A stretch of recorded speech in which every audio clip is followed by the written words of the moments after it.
He has billions in the bank, but in this second, Callahan Reed looks like he's lost everything. He didn't track down this waitress to thank her for returning his credit card. He didn't come for the reward. He came because of her. To Keely, this was just a hospital room. But to the billionaire standing in the hallway, it was a mirror. She thought she was just being honest. She had no idea she had just unlocked a tragedy that 5 years of wealth couldn't bury. To understand why the most powerful man in the city is crying outside a pauper's hospital room, we have to go back to the choice that started it all. If you want to see the truth behind his tears revealed, hit that like button and subscribe right now. Because what happens next is haunting. To understand why Callahan Reed, a man who controls billions of dollars in assets, is currently standing outside a hospital room in South Phoenix, shaking with fear, we have to rewind. We have to go back before the tears, before the miracle, and before the betrayal. Because right now, looking through that glass, he isn't seeing a stranger. He's seeing a ghost. And the woman asleep in that chair? She has no idea that the credit card she found 3 days ago didn't just pay a bill. It unlocked a tragedy that has been waiting 5 years to surface. This is the story of how one choice, made in the quiet desperation of a dying diner, broke a billionaire. Thursday, 9:47 p.m. The smell of Mason's Diner is a permanent cocktail of stale coffee, bleach, and burnt grease. For Keely Morgan, it's the smell of survival. Her feet are screaming inside sneakers that should have been thrown out 6 months ago, but trash cans are a luxury for people who don't have $62,000 of debt hanging over their heads. 62,000. That number is etched into the back of her eyelids. It's the cost of keeping her sister, Violet, alive for another few months. Every wipe of his table, every dime left in a tip jar, is just a drop of water on a forest fire. She is drowning, slowly, in plain sight. Then, the atmosphere shifts. The bell chimes, and in walks a glitch in the matrix. A man in a charcoal suit that probably costs more than Keely's entire year of rent. He sits in the back, stiff, unnatural. Most people come here to eat. He looks like he came here to hide. Look at his face. That's not hunger. That's exhaustion. He keeps checking his watch, staring at the date. November 14th. He's not waiting for a meeting. He's counting down the minutes of a day he wishes would end. Keely notices him instantly. In this part of Phoenix, wealth stands out like a flare gun in a dark room. Just the check, please. His voice is clipped, professional, a wall designed to keep people out. When Keely hands him the bill, their eyes lock for a fraction of a second. You'd expect arrogance from a man like this, wouldn't you? But Keely doesn't see pride. She sees storm clouds. A deep, hollow grief that she recognizes because she sees it in the mirror every morning. He hands her a card. Black titanium. Heavy. Cold. Keep the change, he says. He leaves a $50 tip on a $20 coffee. For him, it's loose change. For her, it's the electric bill. He vanishes as quickly as he arrived, a ghost in a suit. Keely clutches the $50, breathing a sigh of relief. But as she clears the table, the world stops. There, wedged between the salt shaker and the napkin dispenser, is the black card. He left it.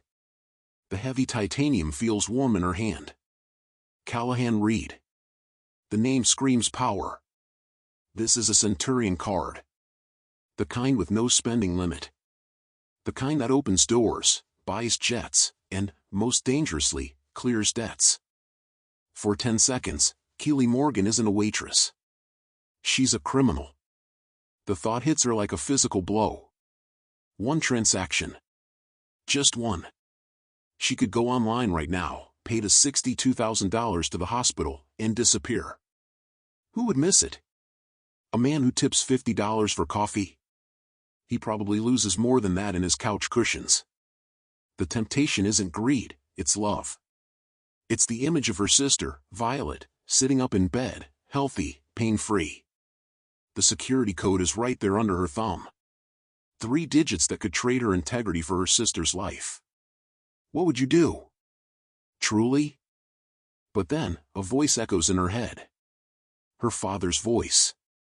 He died when she was 12, but his lesson was the only inheritance he left her. Keely girl, easy is temporary. Right is forever. It's a cruel lesson when you're starving, isn't it? But it holds. With a shaky breath, she doesn't swipe the card. She slides it into her apron. Not to use. To return. She chooses the hard road. But she has no idea that this choice is about to lead her into a collision course with a man who has forgotten what right even feels like. The bus ride home is a 40-minute liminal space between the neon lights of downtown and the shadows of South Phoenix. Keely Googles the name. Reed Financial Group. The face staring back from her cracked screen is the same man, but colder. Youngest CEO in the Southwest. Shark of the boardroom. This isn't just a rich guy, this is a man who destroys companies for sport. And she, a waitress with $12 in her bank account, is going to walk into his castle tomorrow. It feels less like a good deed and more like walking into a lion's den. Home. Or what passes for it. The moment she turns the key, the silence is shattered. A cough. Wet, deep, and rattling. It's the sound of lungs failing. The reality of her decision crashes down on her. She has a piece of plastic in her pocket that could fix those lungs. But she chose honor. Standing in that dark hallway, honor feels useless. Honor doesn't pay for oxygen tanks. Violet is burning up. The fever is back, and it's higher than before. I'm tired, Keely, she whispers. I'm so tired. Keely's hand hovers over her phone. She needs to call an ambulance, but she knows the cost. She looks at the black card sitting on the nightstand. The temptation is back, stronger, screaming at her. She has to survive the night. But tomorrow morning, she has to make a choice, save her sister, or face the billionaire. And she has no clue that the man waiting for her is in more pain than she is. Morning doesn't break in South Phoenix, it creeps in, gray and heavy. For Keely, the sunrise brings a suffocating realization. She survived the night without using the card. She didn't type those numbers. She didn't hit pay. But integrity has a nasty aftertaste when you're listening to your sister's lungs struggle for oxygen. That credit card on the nightstand isn't just plastic anymore. It's a taunt. It's a magic wand she refuses to wave, even as the walls close in. She picks it up, not because she wants to, but because she has to get it out of this house before her desperation overwrites her conscience. She needs to return it. Simple, right? But men like Callahan Reed don't have front doors. They have fortresses. On the bus ride to her morning shift, Keely searches for a way in.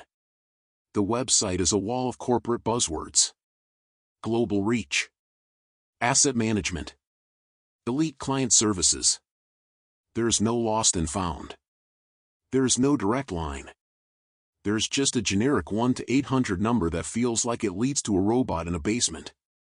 She is holding the key to a billionaire's life, and she can't even get past the digital moat.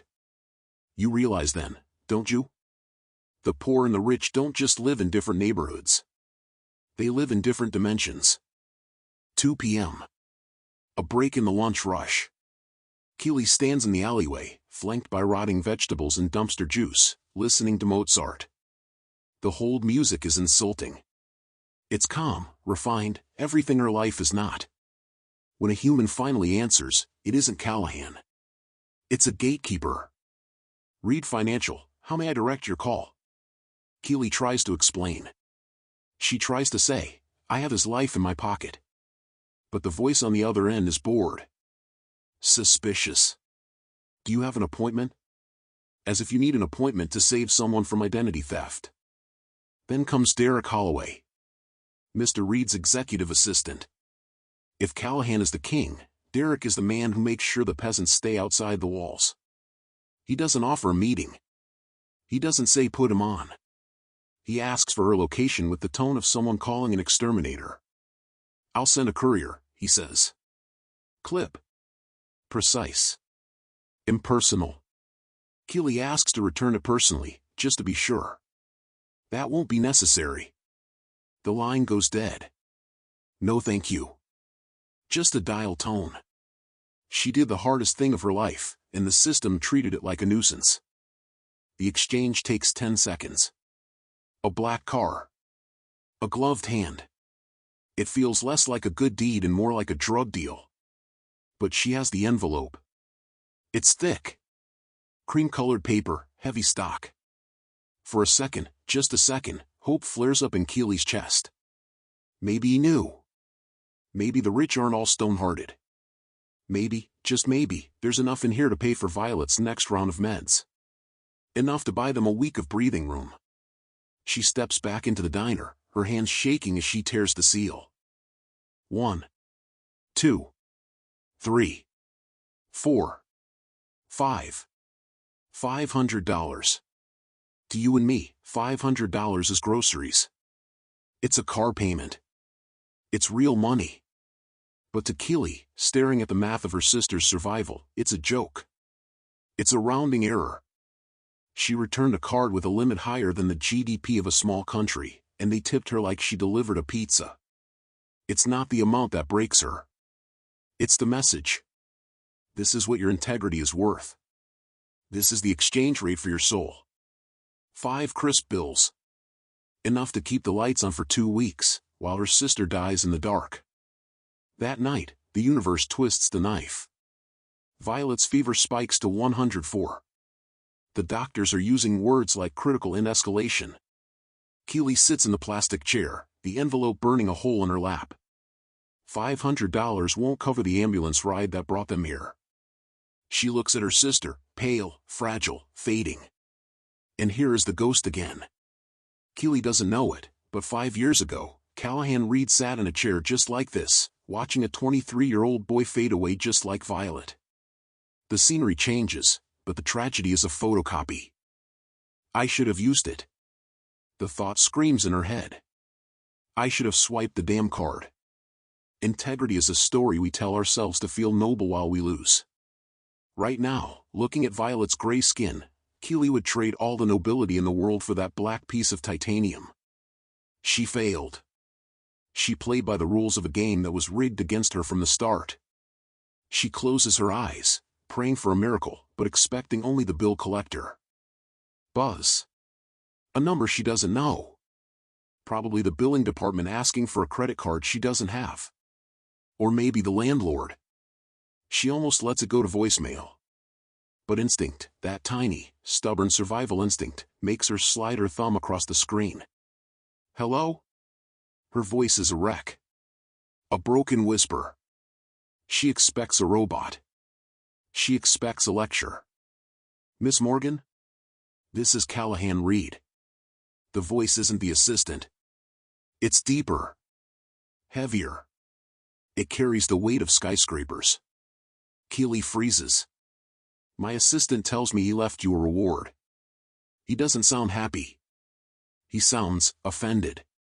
Yes, she stammers. $500. Thank you. There is a pause on the line. A silence that feels like a storm gathering. $500, he repeats, the words tasting like ash in his mouth. For that level of honesty? That isn't a reward, Miss Morgan. That's an insult. He asks one question. Where are you right now? And for the first time in 24 hours, Keely feels the ground shift. 19 minutes. That's how long it's been since the billionaire hung up the phone. I'll be there in 20, he said. Keely stands guard outside room 412, counting the seconds. The hospital at midnight is a place of suspended animation. The smell of antiseptic and floor wax is thick enough to taste. Every ping of the elevator makes her heart hammer against her ribs. She feels foolish. Why would a man who owns skyscrapers drive to a county hospital at midnight? Maybe it was a prank. Maybe he's coming to have her arrested for holding onto the card too long. Fear has a way of turning hope into paranoia. You'd be pacing too, wouldn't you? Wondering if you just summoned a savior or a shark. The doors open. And there he is. Not the polished, airbrushed CEO from the magazine covers. Callahan Reed looks reveled. His tie is pulled loose. His hair is a mess. He's breathing hard, like he ran up the stairs. He looks completely alien in this hallway of fluorescent flickering lights and scuffed linoleum. Wealth usually moves with a slow, confident drift, but Callahan is moving with urgency. Panic, even. He spots Keely and strides toward her, not with the swagger of a billionaire, but with the desperation of a man chasing a train that's leaving the station. "Mr. Reed," Keely starts, but he doesn't hear her. He walks right past her to the window of room 412. And then, he freezes. This is the moment. The moment the timeline fractures. Callahan isn't looking at a 19-year-old girl named Violet. Through that glass, his brain is rewriting reality. He's seeing a different hospital room. A different year. He's seeing his brother, Mason. The same pale skin. The same labored breathing. The same machines beeping out a countdown he couldn't stop. He came here to thank an honest waitress, but he just walked into his own nightmare. He steps inside. The air in the room is heavy, hot with fever. "Your sister," he whispers. It's not a question. "Yes." "Violet," Keely answers, her voice trembling. "She has acute lymphoblastic leukemia." Callahan flinches. A physical recoil, as if she slapped him. That's the diagnosis Mason had. That's the monster that ate his brother alive while he watched, helpless, with a bank account full of useless zeros. He turns to look at Keely, and for the first time, the power dynamic flips. He isn't the billionaire savior. He is a grieving brother, begging for a second chance. The shock vanishes, replaced by a terrifying focus. Grief turns into action. "How much?" he demands. Keely blinks. I don't." "How much, Keely?" He uses her first name. It sounds like a command. 62,000, she whispers. "And climbing." Callahan nods once. A sharp jerk of the head. He pulls out his phone. He isn't just going to pay a bill. He is going to declare war on this hospital. He is going to declare war on death itself. "What is your mother's name?" he barks, typing furiously. "I need it for the transfer." He makes 2 calls. The first is to the billing department. He doesn't ask for a payment plan. He buys the debt. All of it. Past, present, future. The Reed Foundation covers everything, he snaps. "If she needs a tissue, I pay for the box." But the second call, that's the one that changes everything. "Get me Dr. Helena Cross." Keely's eyes go wide. Dr. Cross is the top oncologist in the state. The kind of doctor you wait 6 months to see. Callahan is summoning her at midnight like he's ordering room service. He isn't just throwing money at the problem. He is throwing power. And just like that, it's gone. The number that has haunted her nightmares. The debt that was going to crush her family. Vaporized in 30 seconds of conversation. Keely slides down the wall, her legs giving out. She breaks. Great, heaving sobs that shake her entire body. It's the sound of a dam breaking. She's been holding her breath for 2 years, and finally, she can exhale. She cries for the money. She cries for the shame of the credit card. She cries because a stranger just did for her what the world refused to do. Callahan doesn't offer empty platitudes. He doesn't say it's okay. He knows it's not okay. He knows that poverty is a trauma that doesn't just vanish when the check clears. He crouches down, ruining the crease in his trousers, and hands her a silk square. He waits. Why? Keely chokes out eventually. Why are you doing this? It's the only question that matters. Why would a king save a pawn? Because someone should have done it for Mason, he says. The name hangs in the air. Mason. My brother. He died 5 years ago. He was 23. He looks back at Keely. I have more money than God, Keely. And I couldn't save him. Tonight I can save her. There it is. The truth. He isn't saving Violet to be a hero. He's saving her to rewrite the ending of his own story. He's paying a ransom to the universe, hoping it accepts the cash in exchange for a life this time. He pulls her up. Dr. Cross will be here in the morning, he says. Go home. Sleep.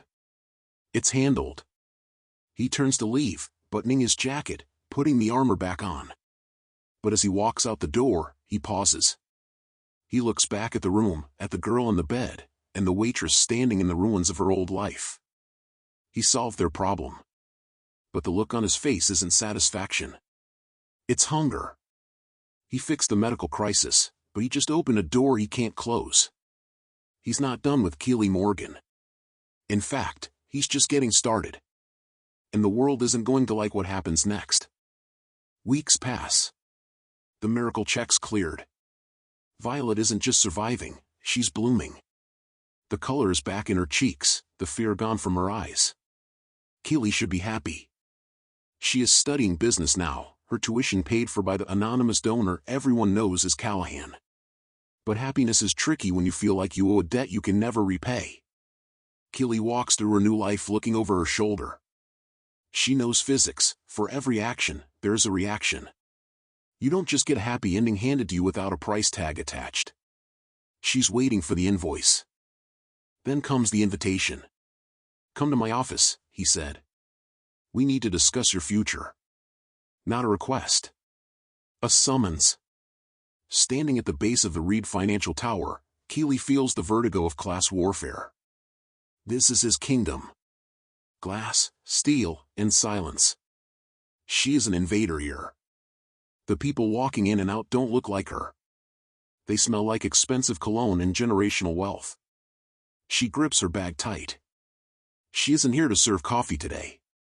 She's here to see if she belongs in the castle, or if she was just a guest of honor for one night. The elevator ride takes 40 seconds. Long enough to sweat through her shirt. When the doors open, there he is. Derek. The voice on the phone who offered her $500.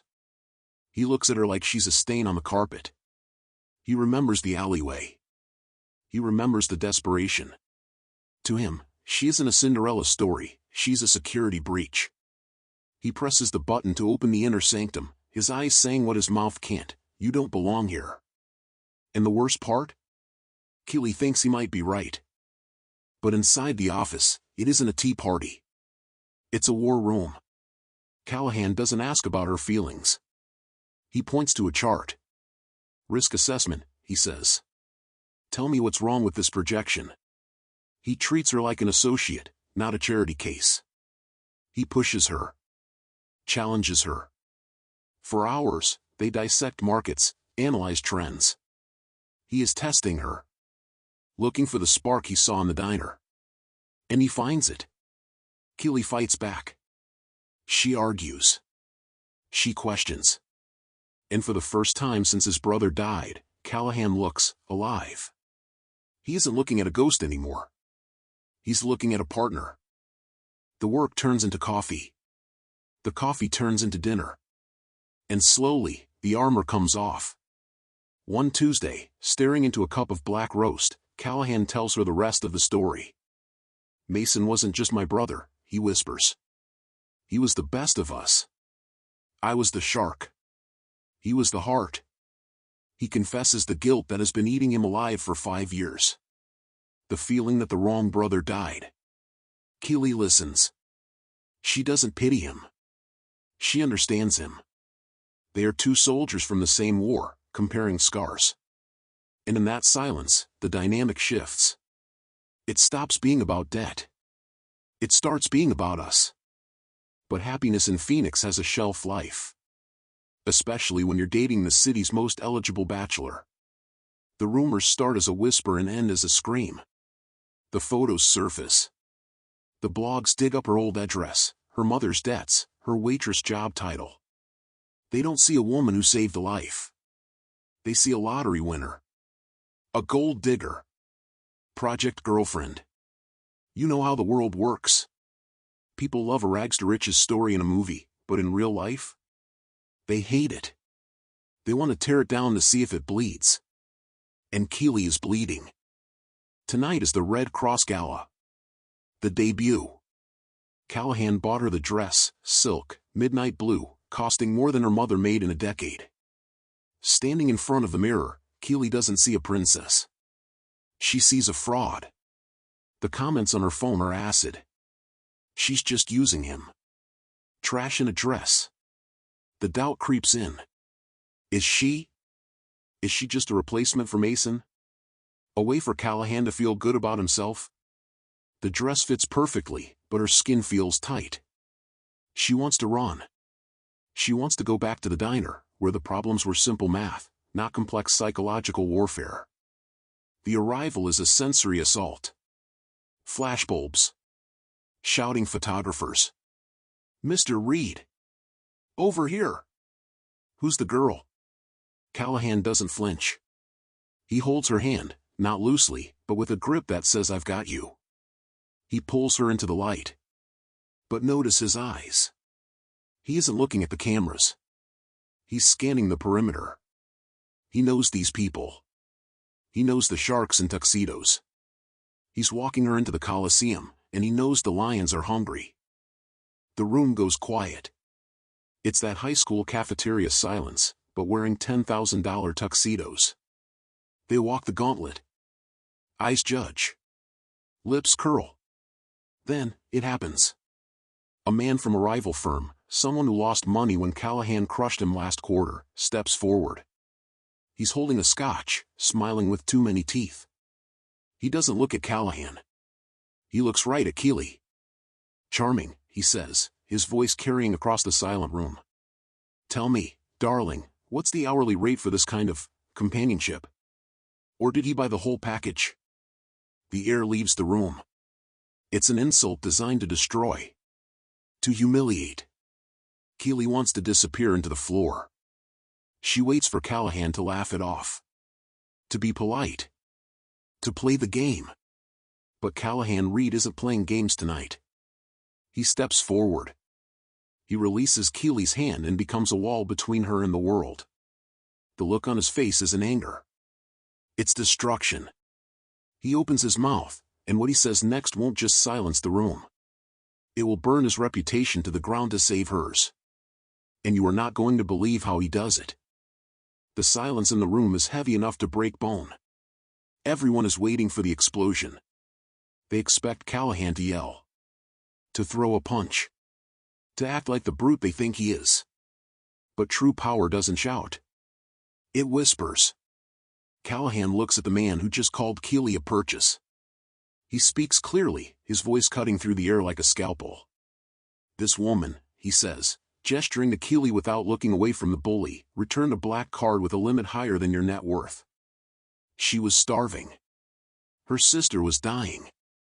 And she returned it because it was the right thing to do. He pauses. He lets that sink in. She has more integrity in her little finger than this entire room has in its collective bank accounts. He doesn't stop there. If you have a problem with her, Callahan says, you have a problem with me. And you know what happens when you have a problem with me. The threat is implicit. Financial ruin. The rival retreats, vanishing into the crowd. And then, the slow clap. It starts with one person who respects loyalty over status. Then it spreads. They aren't clapping for his money. They're clapping for the one thing money can't buy, backbone. For the first time all night, Keely doesn't feel like an imposter. She realizes the dress doesn't make her worthy. Her choices did. The adrenaline fades, leaving a quiet intimacy in the car. They leave the sharks behind. Driving through the city that used to terrify her, Keely realizes the map has changed. The streets aren't threats anymore. They're just roads. She looks at Callahan. Tonight, he didn't just defend her reputation, he burned his own social capital to do it. He chose her. Explicitly. Publicly. The project is over. The charity is dead. What's left in this car are just two people who found each other in the wreckage of their pasts. But there is one final ghost to lay to rest. I have to tell you something, he says, the wind catching his words. For 5 years, I've been looking for Mason in every room I walked into. I thought if I made enough money, I could fill the space he left. He looks at Keely. When I saw you in the hospital, I thought I was just paying a debt to him. This is the truth. The final confession. But tonight I wasn't thinking about Mason. I was thinking about you. Do you see what just happened? The ghost is gone. He isn't loving her to save his brother. He's loving her because she's Keely. The next year plays out like the montage she always dreamed of. But notice the details. Keely graduates with honors. Top of her class. And when Callahan offers her a job at Reed Financial, she says no. I need to know I earned it, she tells him. So she goes to a competitor. She works insane hours. She closes deals that make seasoned brokers sweat. She proves, to the world and to herself, that she wasn't rescued. She was unlocked. The potential was always there, buried under poverty. Callahan just gave her the shovel. November 14th. 2 years later. They go back to the scene of the crime. Mason's diner. The smell is the same, coffee and bleach. The lights still buzz like angry wasps. But everything else has changed. Marlene, the manager, is studying law books behind the counter, another beneficiary of the Reed Foundation. They walk to the back. Table 7. The table where a $50 tip changed destiny. Why come back here? Because you can't understand how high you've climbed until you stand at the bottom again. He puts his hand on the table. Right next to the napkin dispenser. I came here broken, he says. I was questioning everything. And then a waitress handed me a coffee and told me the truth. He pulls out a box. Velvet. Small. He places it on the table. It sits in the exact spot where the black card sat. The symbolism isn't lost on Keely. 2 years ago, that spot held a test. Today, it holds a promise. You gave me back my faith, he whispers. Now let me give you my future. She cries. Of course she cries. But these aren't the desperate, terrified tears of the hospital room. These are tears of pure, unadulterated joy. Yes, she whispers. Yes. He slides the ring on. It fits perfectly. Across the diner, Marlene lets out a whoop. The 3 customers clap. It's small. It's genuine. It's perfect. It's the opposite of the gala. No cameras. No sharks. Just 2 people who saved each other. As they walk out into the cool Phoenix night, Keely pauses. She looks back at table 7 one last time. She thinks about the choice. The split second where she could have chosen easy. If she had swiped that card, she would have paid the bill. She would have saved her sister. But she would have lost him. She would have lost herself. Her father was right. Easy is temporary. Right is forever. They say money changes everything. And maybe it does. But in the end, it wasn't the billionaire's credit card that saved them. It was the poor waitress's conscience. She found a piece of plastic worth millions, but she gave back something priceless. She gave a grieving man permission to live again.